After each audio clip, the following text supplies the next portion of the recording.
తెగులు తక్కువ దిగుబడి ఎక్కువ మిర్చిలో రారాజు వంగడం రంగా 279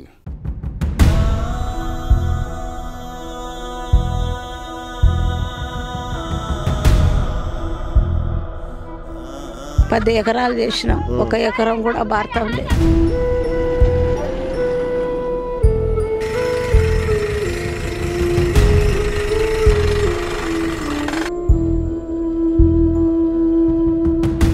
శ్రీరామ్ సాగర్ ప్రాజెక్టు ఆయకట్టు కింద రైతుల కన్నీటి వేదలైతే రోజు రోజుకు పెరుగుతూ ఉన్నాయి తప్ప తగ్గడం లేదు. ప్రస్తుతం శ్రీరామ్ సాగర్ ఆయకట్టు పరిధిలో స్టేజ్ 1 స్టేజ్ 2 కింద 9 లక్షల ఎకరాలకు ఆయకట్టు అయితే ఉంది. అయితే స్టేజ్ 2 పరిధిలో దాదాపు లక్షలాది ఎకరాలుగా పంట ఎండిపోతూ ఉన్న పరిస్థితి ఉంది. మరోవైపు ఎండిపోతున్న మరికొద్ది రోజులు చేతికొచ్చే పంట ఎండిపోతున్న తరుణంలో చూడలేని రైతులు బోర్లను అయితే ప్రైవేటు బోర్లను ఆశ్రయిస్తూ మరింత నష్టపోతున్న పరిస్థితి కనపడుతుంది. కొన్ని బోర్లు పడుతుండగా కొన్ని బోర్లు పడట్లేదు. ప్రస్తుతం మనమైతే పెన్పాడు మండలం మాసారం గ్రామంలో అంగరెడ్డిగూడెం పరిధిలో ఉన్నాం. ప్రస్తుతం మనం చూడొచ్చు ఇది దాదాపుగా ఇది మరొక 15 రోజులు అయితే పంటకు వచ్చిన అన్న దశలో నీరు లేక పూర్తిగా ఎండిపోయిన పరిస్థితి ఉంది. దీంతో రైతులు బాధలు వర్ణాతీతంగా ఉన్నాయి. ఇక్కడ చాలామంది ఒక రైతు కాదు, 2 రైతులు కాదు, వేలాది మందిగా రైతులు ఇక్కడ బాధితులుగా ఉన్నారు. దీనికి కారణం ఖచ్చితంగా ఇరిగేషన్ శాఖ అధికారులు అయితే మనం బాధ్యులుగా చెప్పుకోవచ్చు. ఇరిగేషన్ శాఖ అధికారులు వాటర్ ఇస్తామని చెప్పి వాళ్ళు ఇవ్వకపోవడం మరో కారణమైతే కరెక్టే ప్రాజెక్టులో ఉన్న నీటి లభ్యతపై కూడా వారికి సరైన అవగాహన లేకపోవడం కూడా వేలాది మంది రైతుల కళ్ళల్లో కన్నీటికి కారణమవుతా ఉన్న పరిస్థితి. ప్రస్తుతం మనతో 1 మంది రైతులు ఉన్నారు, వాళ్ళతో మాట్లాడదాం. చెప్పండి, ఎన్ని ఎకరాలు వేశారు మీరు? నేను 5 ఎకరాలు వేసిన. 5 ఎకరాలు వేసిన. 5 ఎకరాలలో 2 ఎకరాలు ఎండిపోతుంది అంతే. ఎంత పెట్టుబడి ఎంత పెట్టిర్రు? పెట్టుబడి పిండి నలుపు గుళ్ళు, మళ్ళా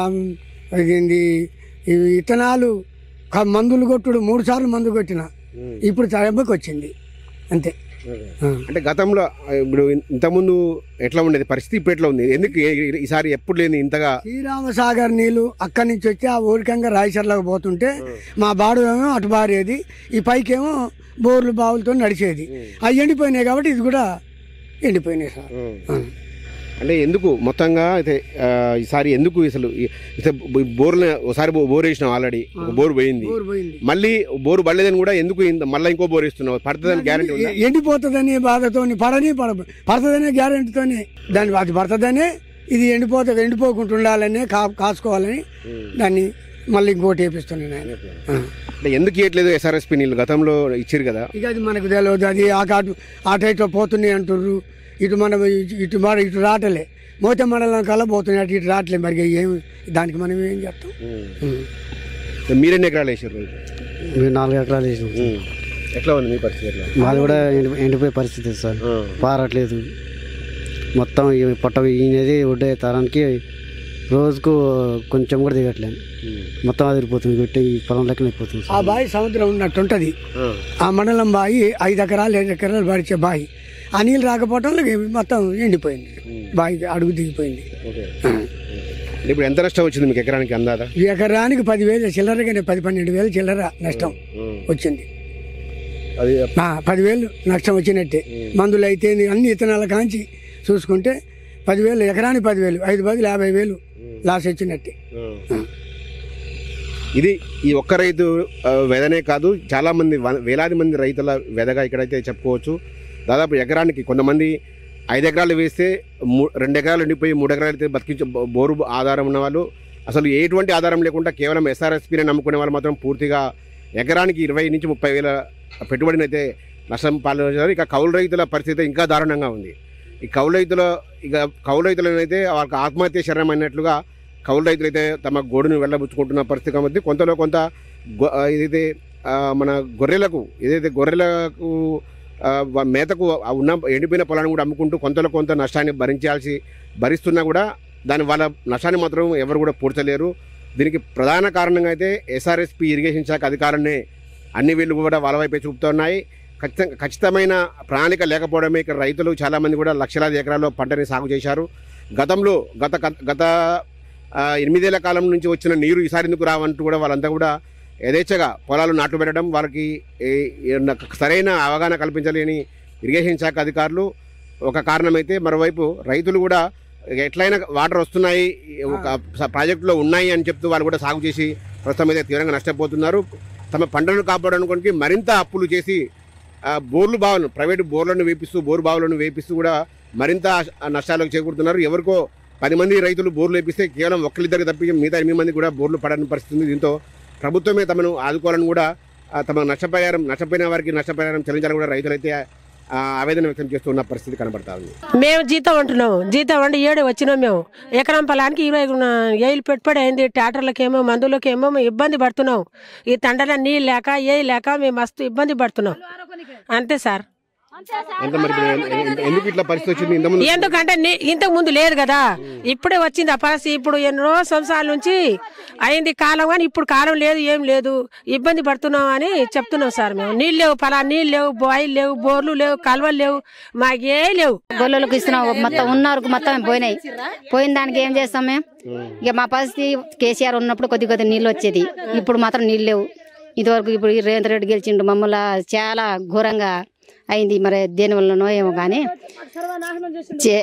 చేసినా చేయకున్నా కానీ ఎవరు పుణ్యమో ఎవరు బాధలో మనకు తెలియదు. కానీ ఈ ఏడు మాత్రం మేము మొత్తం బతుకులు మొత్తం వేస్ట్ అయిపోయినాయి. ఈ ఏడు ఎట్లా బతకాలనో ఏ పరిస్థితిలో అట్లే కంట్రోల్ బియ్యం కాడికి వచ్చిన మా పరిస్థితి వచ్చింది. తినే పరిస్థితి వచ్చింది మాకు, కంట్రోల్ బియ్యం తినే పరిస్థితి వచ్చింది, నూకలు తినే పరిస్థితి వచ్చింది. నీళ్ళు లేక మాకు చర్ణ నీళ్ళు లేవు, బావున నీళ్ళు లేవు. మా పరిస్థితి అట్లా, బోర్లు లేవు, ఏం లేవు. మా నీళ్ళు కూడా దొరకట్లేదు తండాల సరిగా తాగటానికి. ఒక్కగో బాగుపడుతుండే, ముసలి కూడా పడుతుండే. అరే 10 ఎకరాలు చేసినాం, 1 ఎకరం కూడా బారుతాంలే. పెట్టుబడి బాగానే వేసినాం, 30 ఏళ్ళు దానికి అయింది. వడ్లే 15 వడ్లు తెచ్చినాం, ఇంతలాలు వడ్లు. ఏం చేయాలి? అంతా అన్ని పోయినాయి, ఏం లేదు. 10 ఎకరాలు కూడా ఏం లేవు, 1 ఎకరం కూడా భారతం లేదు సార్. మరి ఎందుకు అబద్ధం చేయాలి? మాకు దండగా ఇస్తుర్రా, మేమేం దండగా ఇస్తున్నా, మీరేం దండగా ఇస్తుర్రా? తప్పేమంది సార్. మరి నీళ్ళు లేక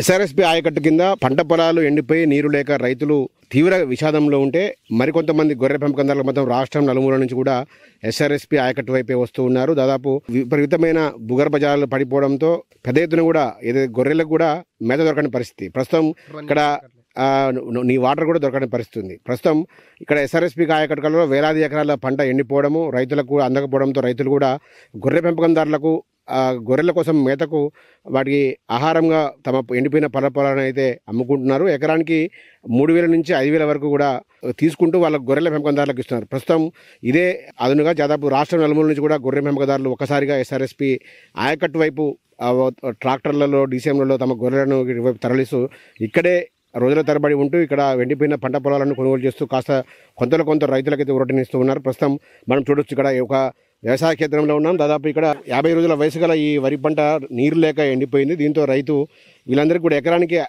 కొంత చొప్పున తీసుకొని వీళ్ళకు గొర్రెలకు ఆహారంగా అయితే ఇక్కడ ఎండిపోయిన పంట పొలాలను అయితే విక్రయించారు. దీంతో దాదాపు ఇక్కడ కొంత గొర్రె పెంపకందారులు ఇది కొనుగోలు చేసి వాటిని తమ గొర్రెలకు ఆహారంగా ఎండిపోయిన పంటలను ఇచ్చి కూడా వాళ్ళు కూడా రైతులకు కొంత ఊరటనిస్తున్న పరిస్థితి. ప్రస్తుతం మనతో పాటు కొంతమంది యాదవ సోదరులు ఉన్నారు. చెప్పండి, ఎక్కడి నుంచి వచ్చారు, ఎంత ఎకరానికి ఎంత తీసుకున్నారు? 4,000 5,000 అండి. 4,000 5,000 5,000 వరకు కొంటున్నాం మేము. నీళ్ళు లేవు బాగా, ఇప్పుడు తీసుకున్నాం కానీ నీళ్ళు లేవు బాగా. నీళ్ళు లేక ఇబ్బంది పడుతున్నాం. అయితే కొన్నాం కానీ అన్నారం నుంచి నాగలపాట అన్నారం నుంచి వచ్చినాం ఇక్కడికి. రోజు ఒక నీళ్ళు పెట్టట్లే, నీళ్ళు తాగుతున్నాయి, అట్నే ఆహారం తింటూ ఉంటాయి. చక్కర నుంచి వచ్చారు, నీళ్ళు లేక ఇదే ఇబ్బంది పడుతున్నాం బాగా నీళ్ళు మేత తింటే కానీ నీళ్ళు లేవండి. అసలు బాగా ఇబ్బంది, నీళ్ళకి ఇబ్బంది అవుతుంది బాగా. నీళ్ళు లేవు, బాగా కొనుక్కొని తాగాల్సి వస్తుంది రోజు. నీళ్ళు గొర్రెలకు కానీ కొనాల్సి వస్తుంది. నీళ్ళని బట్టి 2,000 ఇస్తావా 3,000 ఇస్తావా అని అడగాల్సి వస్తుంది రైతుల్ని. మీరే వచ్చారా? ఎక్కడెక్కడి నుంచి వచ్చారు? ఎక్కడ వచ్చి వచ్చినాం, మా అక్కడ ఆంధ్ర నుంచి వచ్చారు. 10 డిసెంట్లు దిగినాయి మొన్న. 10 దిగినాయి అక్కడ మొన్న వస్తే దారిలో అవి 10 డిసెంట్లో దిగినాయి ఇక్కడ ఆంధ్ర నుంచి వచ్చి మేత లేక. ఎంత ఇస్తారు ఎకరానికి మీరు? 4,000 ఎకరానికి 4,000. ఎంత కాలం ఉంటాయి మీ గొర్రెలు ఇవి? ఒక 2 రోజులకే అయిపోతుంది అన్న. రోజు ఎకరం 2 ఎకరాలు తింటున్నాయి. రోజు 2 ఎకరాలు ఎకరం తింటాయి. అంతకంటే ఎక్కువ. ఏమనిపిస్తుంది మీకు రైతుల పొలాలు ఇట్లా ఎండిపోవడం చూస్తుంటే? బాధ ఘోరం అనిపిస్తుంది. బాధ ఘోరం, అసలు నీళ్ళు లేక మా ఘోరంగా ఉంది రైతులది అయితే. ఈసారి ఘోరం అంత ఘోరం ఏం రాలే రైతులకు, చాలా ఘోరం వచ్చింది. ఏమనిపిస్తుంది అతయ్య రైతుల పొలాలు ఇట్లా ఎండిపోయి పాపం వాళ్ళు ఇబ్బంది పడుతుంటే ఏమనిపిస్తుంది? కాలాలు లేదు, పొట్టపాలు ఎండిపోతుంది, గొర్రెలకు నీళ్లు కూడా దొరుకుతలే. ఇది రైతుల పొలాలు అయితే ఎండిపోయిన పొలాలు అయితే కొనుగోలు చేసాం, కానీ మేత తిన్నంతరం తమ గొర్రెలు తాగడానికి నీళ్లు కూడా ఇక్కడ దొరకని పరిస్థితి. అంత దారుణమైన కరువు పరిస్థితులు అయితే ఇక్కడ ఎస్ఆర్ఎస్పీ ఆయకట్టు సరౌండింగ్స్లో ఉన్నాయని కూడా యాదవ్ సోదరులు చెబుతా ఉన్నారు. దాదాపు ఇప్పుడు ఎండిపోయిన పొలాలు, వేలాదిగా ఎండిపోయిన పొలాలను తమ గొర్రెలను మేపుకోవడానికి దాదాపు మన తెలంగాణ నుంచే కాదు, పక్కన ఛత్తీస్గఢ్, ఆంధ్రప్రదేశ్ కూడా ఇక్కడికి వచ్చి డిసెంబర్లో తమ గొర్రెలను తరలించి ఇక్కడ ఎకరానికి 5 నుంచి 7 వేల చొప్పున ఏదైతే నష్టపోయిన ఎండిపోయిన పంట పొలాలకు సంబంధించిన రైతు యజమానులు ఉన్నారో వాళ్ళకి ఇచ్చి వాళ్ళంతా కూడా తమ గొర్రెలను మేపుకుంటున్న పరిస్థితి. ఇటువంటి దారుణమైన పరిస్థితి ఎప్పుడు కూడా చూడలేదు. సరే, గొర్రెల యజమానులుగా మాకు కొంత రుణం ఇచ్చినా కూడా రైతుల పరిస్థితి చూస్తే చాలా బాధాకరమని కూడా ఇక్కడ గొర్రెలకు సంబంధించిన గొర్రెల కాపర్ కూడా చెబుతూ ఉన్న పరిస్థితి. మీ బిజినెస్ ఏదైనా మీ ఊర్లో ప్రమోషన్ చేయాలంటే అది సుమన్ టీవీతోనే సాధ్యం. ఇప్పుడే సంప్రదించండి.